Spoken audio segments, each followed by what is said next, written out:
Craig has joined us, Craig Kelly. Well, where do we go from here? Well, Alan, my concern is what we're seeing some of these major companies in Australia simply appeasing this noisy green element to try and get them off their back.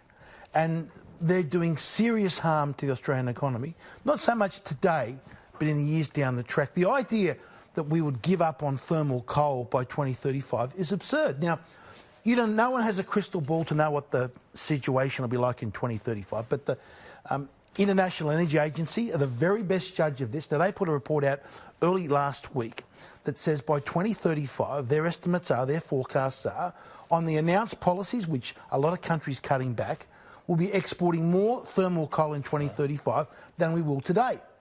And you've got the National Bank of Australia saying no to thermal coal, but under question, they're saying they're happy to go on loan to the porn industry. But hang on, before we go to there, operating, his words, within a government framework on the Paris Accord. There's nothing in the government framework. Yeah, but there's nothing in the government saying you can't lend to the thermal coal. Look, he's just going to be making this stuff up to appease this noisy, and I hate the word woke, sort of minority that are making a lot of noise. Now, but does he have a genuine fear that in some way his company's going to be boycotted by people? Because we've had all these threats of boycotts. That's what you said, eh? Stop Extinction Rebellion from parking themselves outside a National Australia Bank, so buy off their opposition. I mean, this is blackmail, but it's working. What worries me, Craig, is that it works. Well, the real concern is, Richo, if you're living in a regional town in New South Wales or Queensland that relies upon thermal coal mining to run your town, whether you've got a small business in town or in the transport industry, your operation and the house that you've got, your family, the school where the kids go, all that is underwritten by the thermal coal operation. Now, why should those people go and bank with the National Bank if they're going to sell them out, if the message is we're going to sell you out in 2035? Well, just coming back to your point, the World Outlook 2019, that's an official international document, published last week by the International Energy Agency, this is the point that Craig made, forecasts that under current stated policies, the use of thermal coal to generate electricity will be higher in 2035 than it is today. So, as you say, this mob are now saying, oh, we won't have anything to do with it. So if we don't, just supposing we don't, just supposing the NAB prevails, do you think China are going to stand by or Brazil are going to stand by? No. Or India. Or India. They'll get their coal from somewhere else. How does that help our economy? Well, it does a double thing effect. First thing, it harms the Australian economy. But what it also does, if you really believe it's important to reduce CO2 emissions, you want to export as much Australian coal as you can because that displaces the coal from India and from China. The coal that India and China burn is much dirtier in terms of particulate emissions and also CO2 gas content's way higher. And sulphur. The mining of the Chinese coal uses a lot more emissions than Australian coal. So every tonne of Australian coal we export to replace Indian and Chinese coal is actually benefiting the CO2 equation, and yet they're not even looking at this. Well, now, we're looking at the national interest, aren't we, in all of these things? Hope so. You hope so. So here we are, if this is an outfit, this is a leading entity, the National Australia Bank, and they're virtually preaching this stuff, which universities pick up and schools pick up and everyone else picks up, which is going to jeopardise the economic well-being of this country. In other words, we're not going to export the stuff because they can... I mean, even at the moment, if someone wants to stick in money for a coal-fired power station to generate cheap electricity, they're going to struggle to get money from the banks, which is one of the reasons you're saying the government is going to have to build this coal-fired power station. It's the second biggest bank. Well, what do? We guarantee the banks. I mean, they do pretty well out of government. Yeah. Look, that's right, Alan. We have to...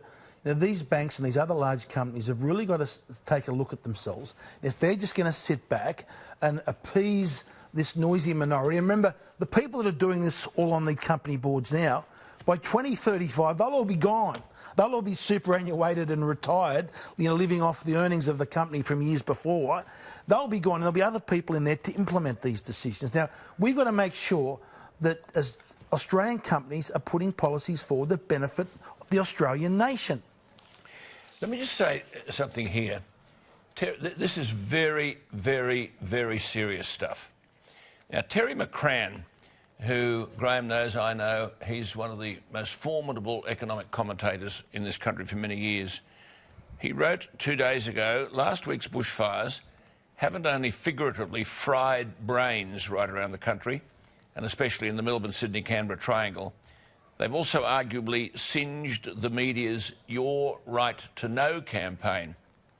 Terry McCrann said such a campaign rests on trust, that the media can be trusted to report fairly and fully, relatively calmly and accurately, and not to enthusiastically pump out dishonesty, distortion and hysteria. Now, he's referring to the fact that all through the bushfires we've been told it's climate change, it's climate change, it's climate change. This is in preschools, this is in primary schools, this is in secondary schools, this is in universities, when everybody knows you've got fuel on the floor, and if you've got fuel, you've got fire. If you don't have fuel, you don't have a fire. Now, here we've got a bloke from the National Australia Bank virtually stepping into line, arguing the same thing as the Extinction Rebellion mob. That's right. Whose side are they on? Maybe they want to be the bankers to Extinction Rebellion. Well, Terry McCrann says, over the last 2 weeks we've seen little else other than dishonesty, distortion and, above all, hysteria from great swathes of the media in relation to the bushfires. This has been led off by wall-to-wall hysteria from the biggest and most pervasive media group in Australia, the ABC. He said it's been unremitting, unrelenting, wall-to-wall coverage. It's been relentlessly partial, dishonest and hysterical. And he talked about entrenched ignorance and pervasive, this is a nice expression, Richard, cognitive dissonance, excluding facts and context that they deemed were not your right to know. So we're in a serious predicament here, aren't we, where we're reporting stuff that's untruthful, basically. That's this Chronican. Chronican is talking rubbish. He gets reported. It's a received wisdom. Alan, my concern is that what we are doing to our national economy in the years down the track.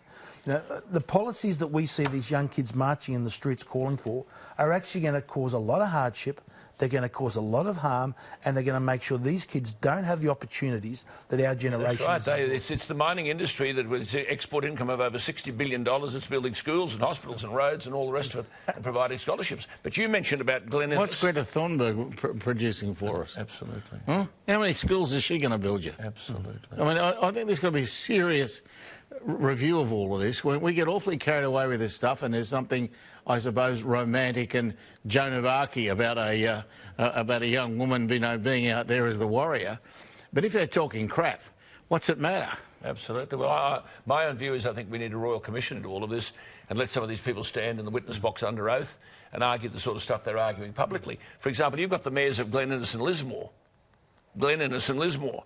Every time they open their mouth, this is all global warming.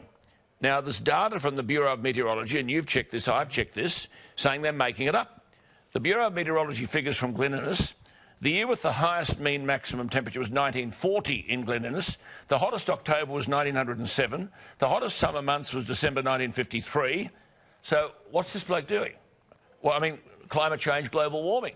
Bears no relationship to the statistics. Lismore, the hottest year there was 1915. The hottest October was 1988. The hottest November was 1915. The hottest December was 1911. The hottest January is 1931. The hottest February was 1926. These places haven't warmed over the past century. But the fires are worse than before. But they've warmed to the argument. That's it. They've warmed to the argument. That's where you're wrong. Eh?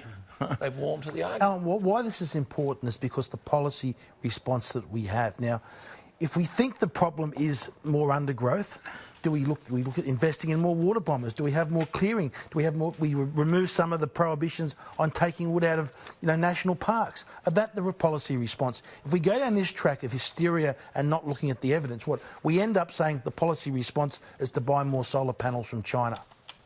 Well, look, it's more serious than this, though, Craig, isn't it? Because I was just checking out this stuff from Angela Merkel. And Angela Merkel has made a major statement, and she's had a bill passed the lower house of the German parliament where they're going to spend $88 billion. They're going to tax air travel and provide taxpayer concessions to train travel. So there'll be, as Donald Trump said, there'll be 95% of the world you won't get to. Because you can't get to by train. Donald Trump said 95% of the world. But this is from a European leader. Now, we shouldn't take this very seriously. If there's the attack on the airline industry, like there is the coal industry, what is that going to do to Australian tourism? Think of all those jobs in Australia that rely on tourism, the small bed and breakfast places, the guys that run the transport, people that run cafes. If there's an attack on the tourism industry and the air travel, a mindless attack, that's going to really, really harm our economy. And it will do nothing. Bjorn Lomborg has done the numbers. He's worked out if every single air flight in the world stopped today, and you are talking like something like 4.5 billion people flying annually. So if you stopped every single flight today and you stopped every flight to the end of the century, 2100, you would save 1/20th of 1 degree. That's even if the IPCC models are correct. Okay, now, righto, we're going to go shortly, but the elephant in the room, the rubber hits the road. You are the Liberal member for Hughes. You sit in a coalition party room.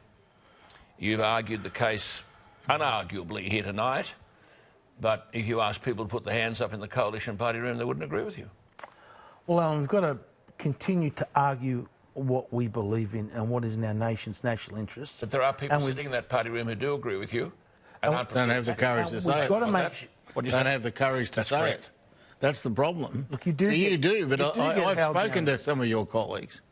They're just not going to put their hand up and say it. But hang on, there was a Q&A program on this very subject. You were invited to go on the Q&A program and you were prevented from going on it by the Prime Minister because of what you were going to say, namely that this is a whole heap of horse manure. Well, Alan, I'll keep calling it the way I see it. I'll look at all the evidence, I'll read all the science, I'll look at all the data, and then I'll make my mind up what is in the best interests of our country for the policies that need to be advocated for. Well, let me just say... I want to make one point on that. Well, one of the great tragedies of this debate is the number of people I hear talking about reading the science who would never look at it in a fit. Right? This is the most misused phrase, read the science, because most people have not bothered to read any of it and simply accept newspaper reports of it all or somebody on television's report of it. They don't read it themselves. The reality and one thing I've got to give you, you've researched this so thoroughly. I mean, I must say that this bloke's research is you could not condemn one thing he's done. I've got to say, well, I don't necessarily agree with every conclusion you draw. I don't know anyone who's more across it than you are. Absolutely. And we're grateful for you coming on, Craig. Thanks, Alan. Thanks for That's Craig Kelly, the federal Liberal member for Hughes, which is a seat in southern Sydney in New South Wales.